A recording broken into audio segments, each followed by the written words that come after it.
My name is Donna Jordan. I'm a member of the Quanaketag Historical Society located in Quanaketag, Rhode Island, or Charlestown, Rhode Island. And here with me, I have my wonderful friend, Hope Andrews, who also was a member of our historical society, and she's also a historian at Hope Valley. So Hope has some very interesting things to tell us all about this area, Quanaketag. I would like to introduce my very good friend, Hope Green Andrews. This is part of her life. Summer cottages sprang up after the Civil War in West Beach, Quanaketag, also known as Quaney.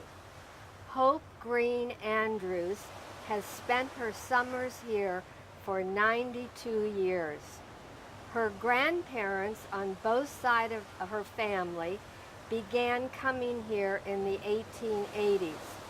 Great-grandfather Green, who was a pharmacist in Hope Valley, rented a cottage for the family.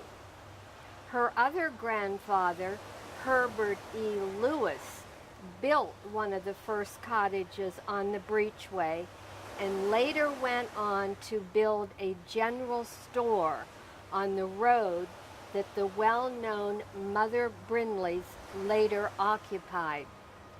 Until the event of Hurricane Sandy brought all to an end, 8 generations of Hope's family experienced well-loved Quaney. Hope feels very blessed and fortunate she was able to have the special memories of what she believes was Quaney's heyday. Walking on the old boardwalk, watching the drills of the life-saving station, swimming in the old breachway, or wading across to the big beach at low tide.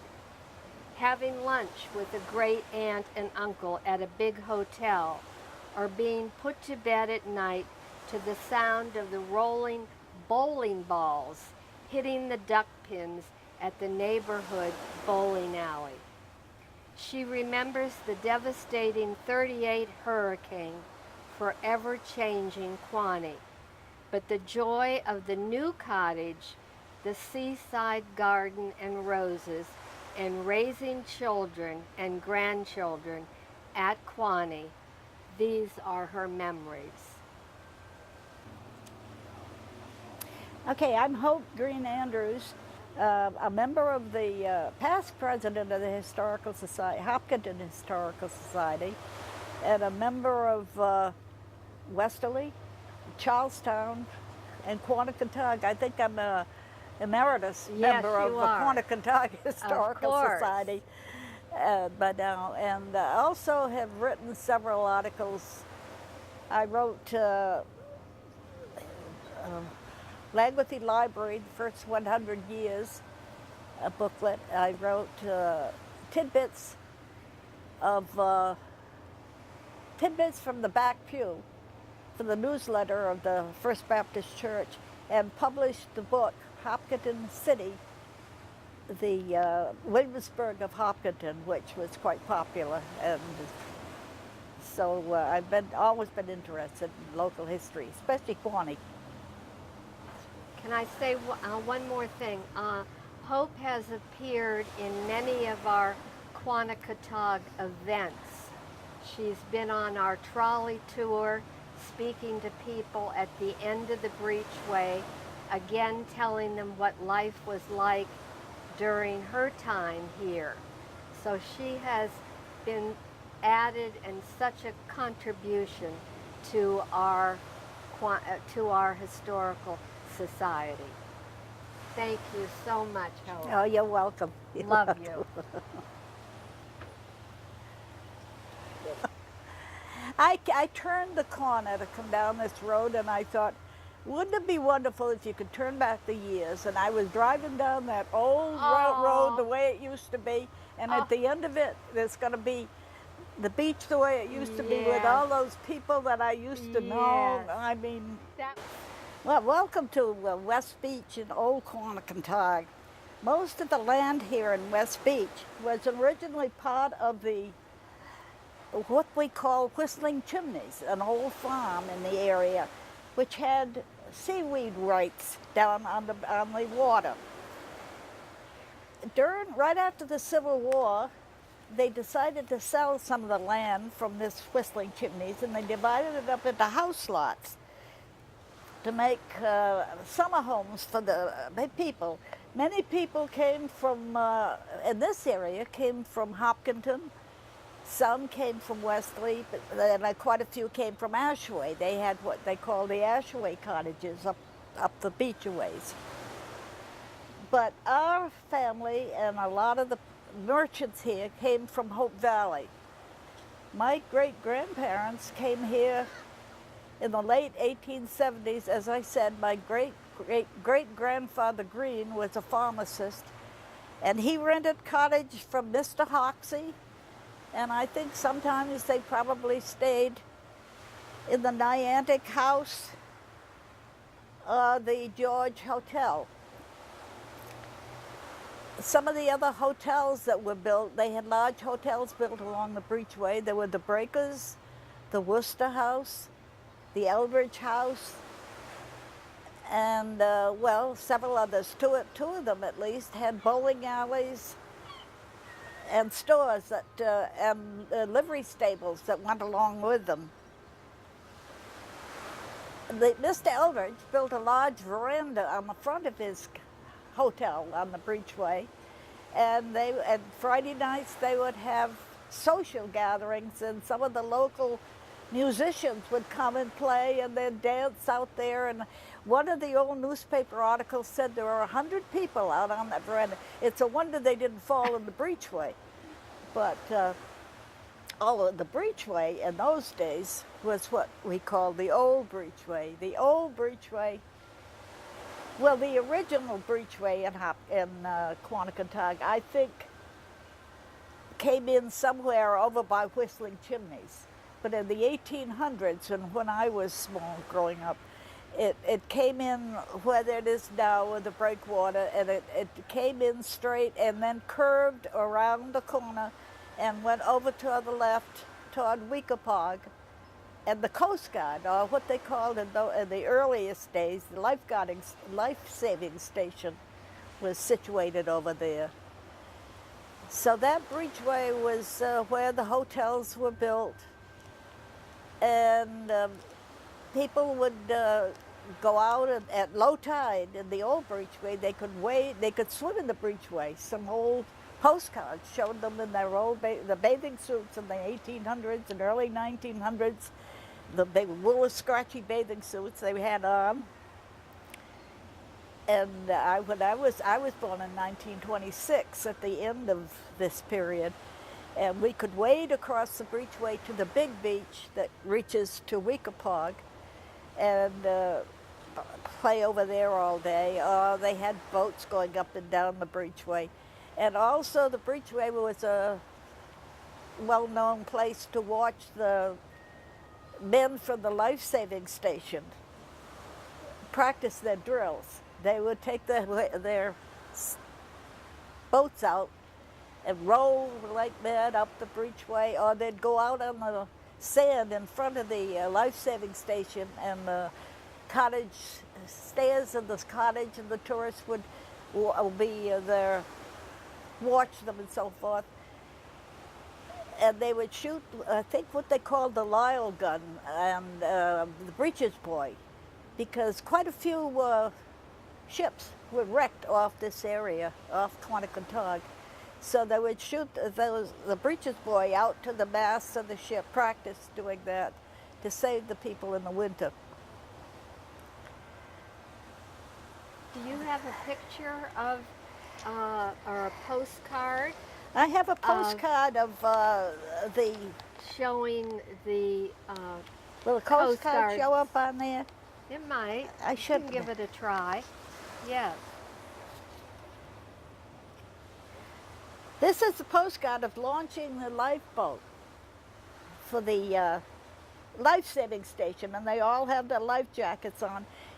And I'll tell you later about Grandfather Lewis having the store that he rented to Mother Brindley, who was quite well known. When I was a little girl and I'd go in Mother Brindley's store, up hanging from chains down from the ceiling was a great big long oar, and it was one of these oars from the life-saving station, and it said Quannacontag the whole length of it. I often wondered what happened What happened? to Wouldn't that be oar. I have something? another postcard at home of shooting the breeches boys Yes. and practicing that. They're wonderful to have. We also had a boardwalk that came down. Well, as I said, get off on a tangent. Great-grandfather Green came down with his family in the 1870s, 1880s, and they also had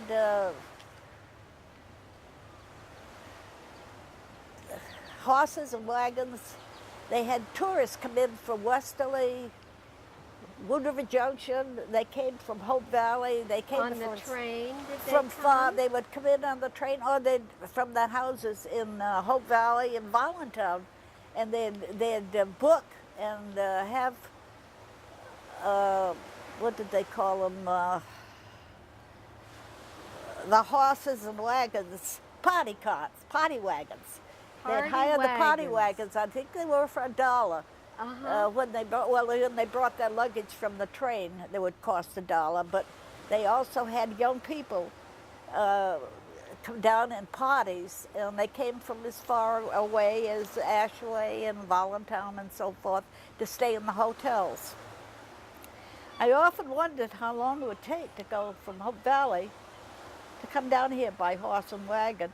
But in one of my papers I came across, it said composed and sung by a group of young people from Hope Valley when they were going to the Pleasant View cottages in Hope Valley, when they were going to the cottages at Quannacontag. And the song was Glory, Glory, Hallelujah, and they starts off as we go marching on. It was 8:30 when we started from Quannacontag, and they repeated that song for 3 lines. In the end, we should have started at 5. And then the chorus is Glory, Glory, Hallelujah. The next verse was the old horse balked when we got to Solomon Brown's, and we came to a standstill. Glory, Glory, Hallelujah. The driver went back for another horse, as mad as he could be. And then it goes on, with joyful hearts we did journey on. And the old horse balked again. After many trials, we had a little shower. We all got pretty wet. It was 11:30 when we arrived at Quannacontag. So it took 3 hours Yes. to go from Hope Valley to Quannacontag. We were wet, hungry, and tired. Glory, glory, hallelujah. And it ends up, this pleasant evening we will cheer you with a song. And they sang with some of the other cottage owners, probably down on the beach. We're glad you've all come along. So That's this beautiful. was how they spent their evenings. Yes. They would go there, or they'd go in there. Mr. Eldridge and Mr. Wilson had a bowling alley, and they'd go there, as I said, and bowl with duck pins and so forth.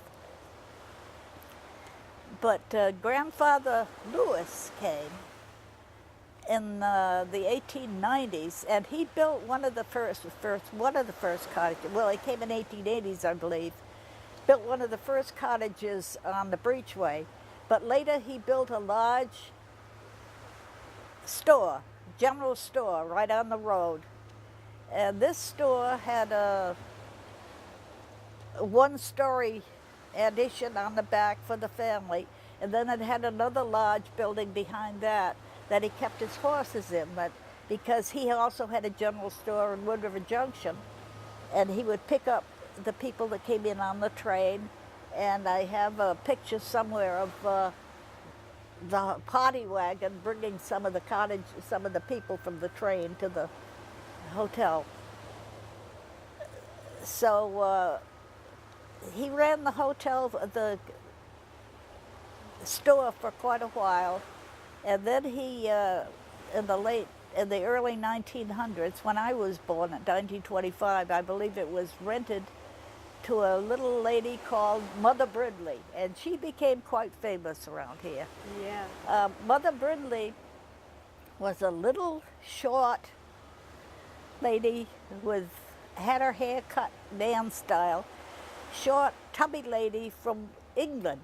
She talked with a Cockney accent, and she came to work in the mills at Bradford. Quite a few people from England came down there to work in the mill, Bradford Mill. But apparently she came down here to start a store, and she started a store for ice cream, penny candy, and so forth. And one of the things she did was travel with her old horse up the back roads, delivering ice cream to the people in Quannacontog. So she became quite well known at Mother Brindley. Did you know her, Hope? I remember, just barely remember her. And as I said, when you were pretty young. I then. was just 5 or 6 years Yes. old. And as Iris said, when I went in her store, it was a big, dark room. I was just a tiny girl. Smelled like vanilla ice cream. And about hanging there from the rafters was this long oar that said Quannacontog on it from the life-saving station. She also sold mementos of Quannacontog.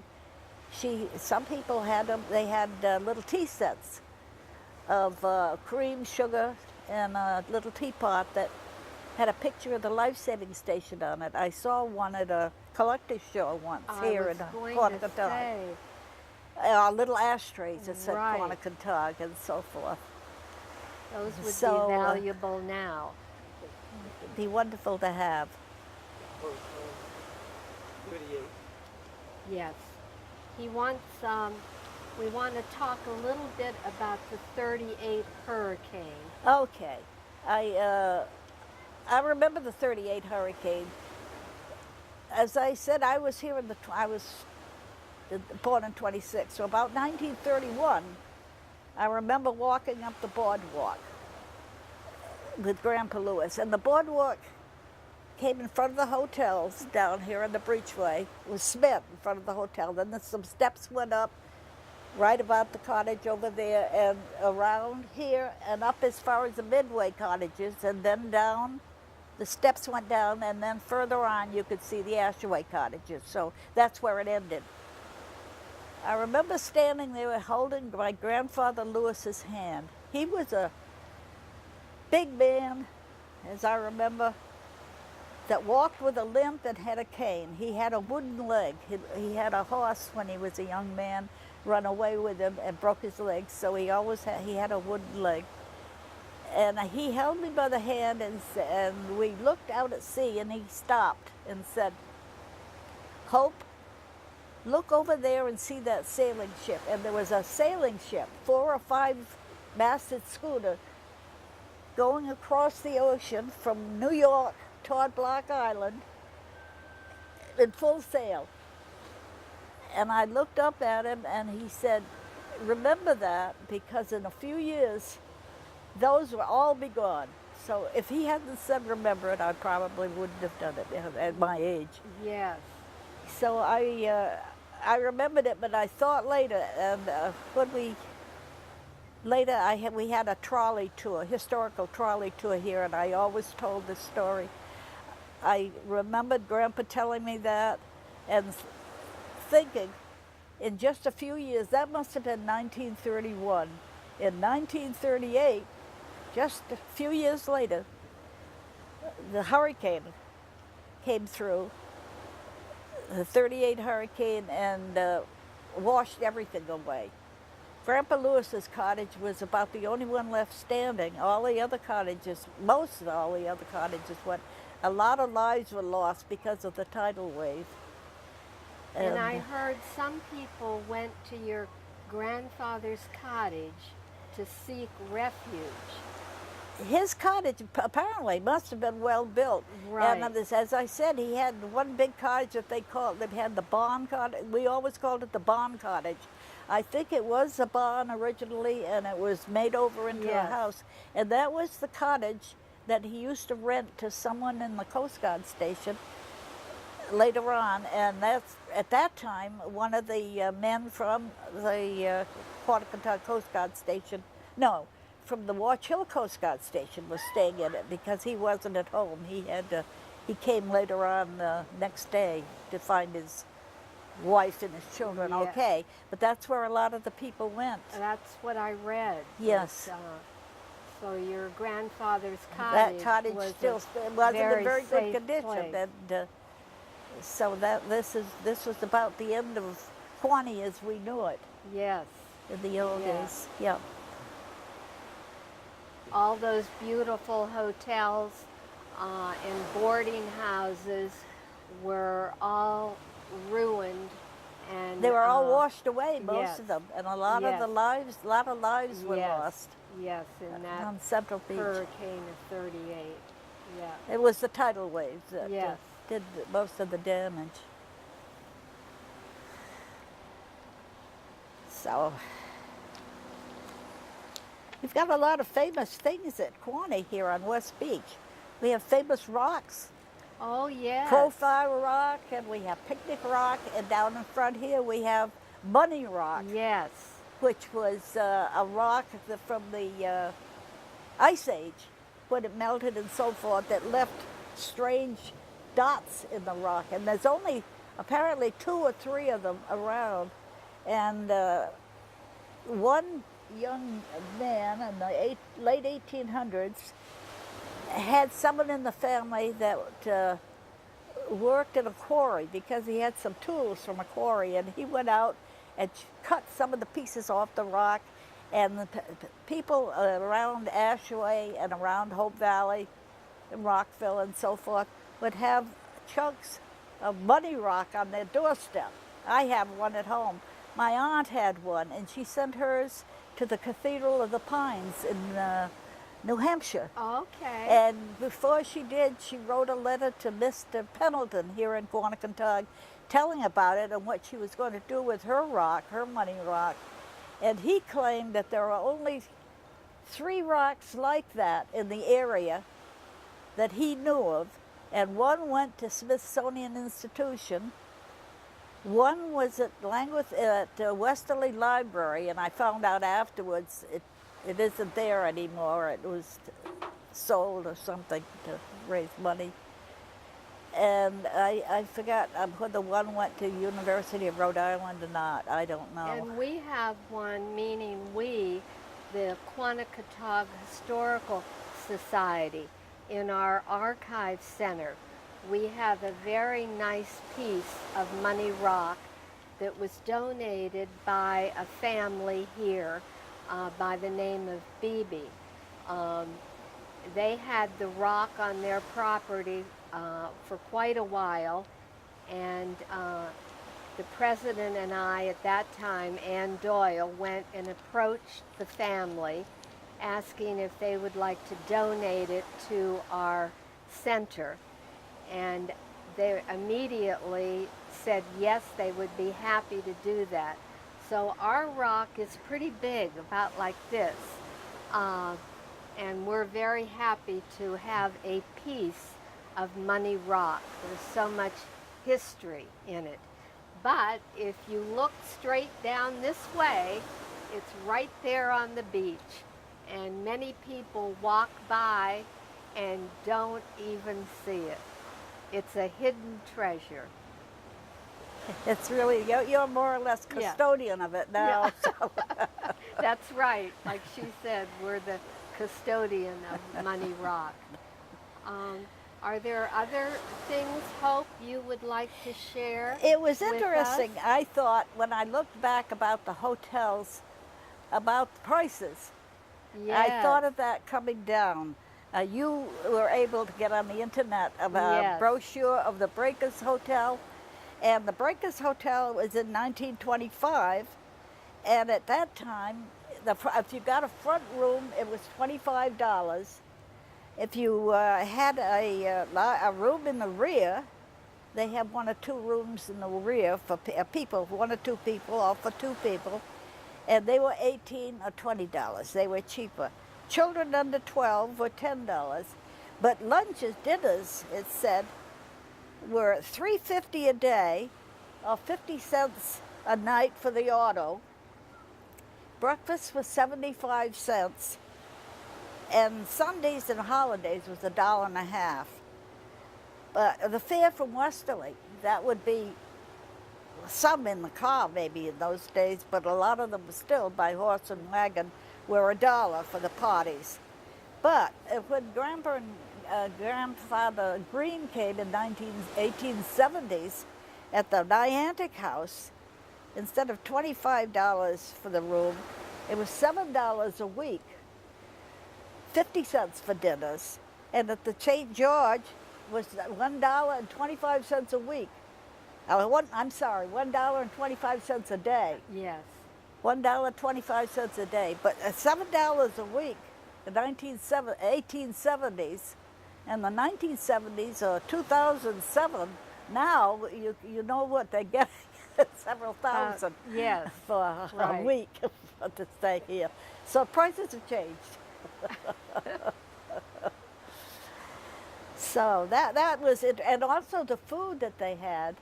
They had the people that owned the Breakers Hotel had a farm up the road, and they advertised their butter, cheese, and milk, and eggs were all came from the farm, fresh, with the vegetables, and all home-baked bakeries of pies and cakes and so forth. So I remember eating there with, as I said, with my great uncle and great aunt. They usually stayed at the Worcester House. And they would come down, and I could see them sitting on the porch, and they'd wave and have me come up. And I remember eating their lunch one day with the white tablecloths, and we probably had the chowder and clam cakes and fish that they had caught here, and Johnny cakes and so forth. But I remember feeling quite grown up and how nice it was in there. Yes. Yes. This is a favorite picture, my favorite picture, of Thomas Saunders. This is a old Quonset native, and it's copied from a glass negative that I had at home, taken by Walter Rogers. He was a famous photographer in Hope Valley, a relative of the family, and he took quite a few glass negatives in the 1800s. And this is an old sailor, native from Quonset, sitting out on the breachway, alongside the breachway, barefooted in the chair and so forth. And I had looked up over in the Langworthy Library, our historical archives, and it said that it said on the back it was Thomas Saunders. And it said that he was the captain of the schooner Dreadnought for many years, born at Quannacontog, and passed the greater part of his life on the water. So he was a true Quonset native. So what would be the date of that picture? I think that probably would have been in the 1880s. Okay. Yes, when Quannacontog was just being discovered, and where the hotels and boarding houses And it was still were. the life-saving. It hadn't changed to the Coast Guard station. Right. It was still Yes. a life-saving station. Yes. Yeah.